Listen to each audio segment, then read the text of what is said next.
Հակիրճ ձեզ հայտնում եմ այն, որ րոպեներ անց դուք կծանոթանաք ԲՀԿ առաջնորդի համապարփակ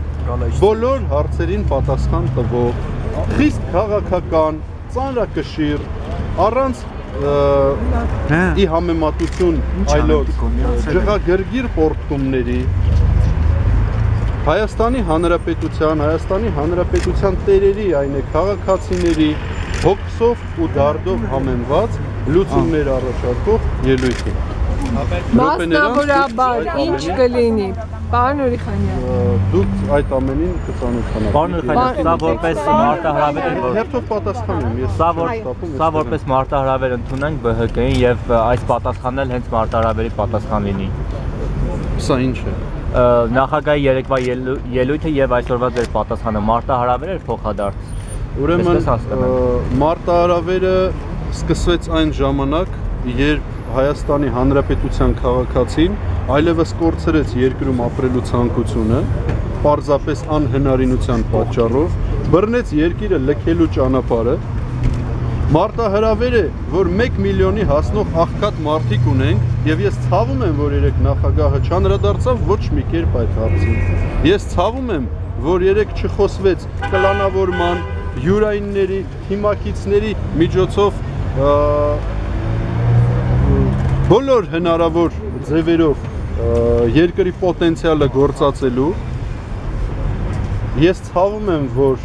չխոսվեց արտաքին քաղաքականության, ես ցավում եմ, որ չխոսվեց տնտեսության խայտառակ վիճակի մասին,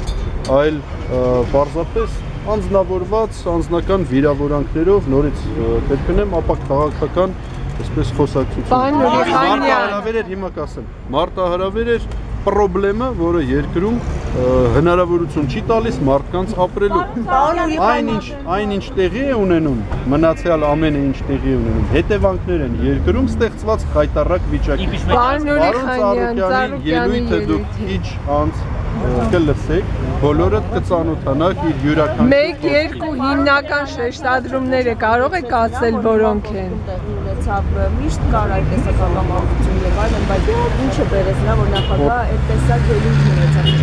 Դուք վերլուծում եք այդ հանգամանքը։ Թող պատասխանեմ, բարեբախտաբար ես ոչ կոմպետենտություն, ոչ էլ ցանկություն չունեմ խոսելու իշխանությունների անունից, հետեւաբար հարցը ճիշտ կլինի ուղղակի։ Պարոն Ուրիխանյան, պարոն Գագիկ Ծառուկյանը անհանգստացած է բոլոր այն գործընթացներով, որը առաջիկայում սկսվելու է, խորհրդարանում մանդատի զրկելու գործընթաց, հարկային ստուգումներ, արդյոք ունի այդպիսի մտավախություններ, որ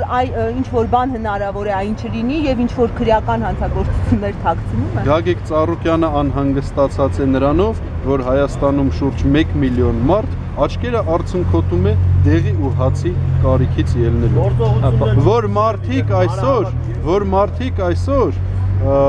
հիշեցնում եմ վերջին դեպքը, հրկիզում են իրենց ու սեփական երեխաներին ճարահատված լինելու։ Ինչ կարեն հանրահավաքները երբ են լինելու։ Մնացած ամենը։ Այսինքն անհանգստանալու ոչինչ չունի Գագիկ Ծառուկյան այդ ստուգումների եւ հնարավոր է քրեական որևէ որը նաեւ նախագահի սխալներից էլ շատ մեղմ ասած ոչ։ Ես նորից եմ կրկնում, դուք պարոն Ծառուկյանի ելույթը հիմա կլսեք, բոլոր հարցերի պատասխանները կստանաք, բայց ինչ վերաբերում է ստուգումների հետ կապված անհանգստությանը, իսկ ինչ է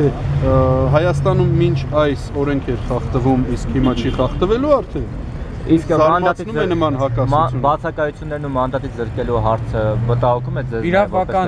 իսկ ինչ հիմքի արկայության բացակայությունների որ բացակայությունների, որոնք եւ նախորդ եւ գործող ազգային ժողովի նախագահները համարել են հարգելի։ Պարոն Ուրիխանյան, Նիկոլ Փաշինյանը սկսում է իմպիչմենթի գործընթաց, արդյոք Բարգավաճ Հայաստան կուսակցությունը կմիանա այդ նախաձեռնությանը։ Դուք մի քանի րոպե անց կլսեք հիմնական հարցի պատասխանը, որը ձեզ կտա ԲՀԿ առաջնորդը, թույլ տվեք կոռեկտությունից ելնելով, ես հիմա այդ հարցին չպատասխանեմ։ Անշուշտ գոհացած եք լինելու, անշուշտ Հայաստանի Հանրապետության բոլոր քաղաքացիները եւ Հայաստանից դուրս ապրող միլիոնավոր հայերը հիմա սպասում են նրան, ինչ ասելու է պարոն Ծառուկյանը։ Պարոն Ուրիխանյան, երեք Սերժ Սարգսյանը հայտարարեց, որ այդ ստուգումները հանձնարարում է անձամբ Հովիկ Աբրահամյանին։ Այս գործընթացում ինչ եք տեսնում դուք, այսինքն կա խնամիական կապ եւ Հովիկ Աբրահամյանի հրաժարականի հնարավորություն տեսնում եք։ Այդ հարցին պարոն Ծառուկյանը ինքը պատասխանել է, բարեկամական հարաբերությունները քաղաքական կատեգորիաների շարքում տեղ չունեն։ Որպես բարեկամներ զրուցել եք։ Հերթով պատասխանենք մարդուստի հարցին։ Սպասվում է Գրիգոր Մարգարյանը հայտարարել են, որ չի բացառվում, որ օլիգարխիկ զանգվածին չեն ստիպի։ Ժպիտը ստող լինի պատասխան։ Պարոն Ուրիխանյան, վարչապետը խոսել է։ Հանրահավաքներ Անպայման լինելու են, դուք հիմա կիմանաք դրանից։ Այսինքն Առաջնորդի ելույթից ամեն ինչ Պարոն կիմանաք։ Ուրիխանյան, Նախագահի հրաժարականի պահանջ լինելու է։ Դուք հիմա առաջնորդի ելույթից անպայման կիմանաք։ Պարոն Ուրիխանյան, զարմանալի չէ, որ Սերժ Սարգսյանը իր կոչը չի ուղղում հանրապետական այն պատգամավորներին, ովքեր գործարարությամբ են զբաղվում եւ քաղաքականության հետ որևէ աղերս չունեն։ Երբ է Հայաստանի քաղաքական դաշտը մաքրվելու ճակերտավոր այդ քաղաքական գործիչներից։ Թե ով է ճարիքը երկրում եւ ումից պետք է երկիրը մաքրել, ես խնդրում եմ, որպեսզի րոպեներ անց լսենք ԲՀԿ առաջնորդի։ Պարոն Ուրիխանյան,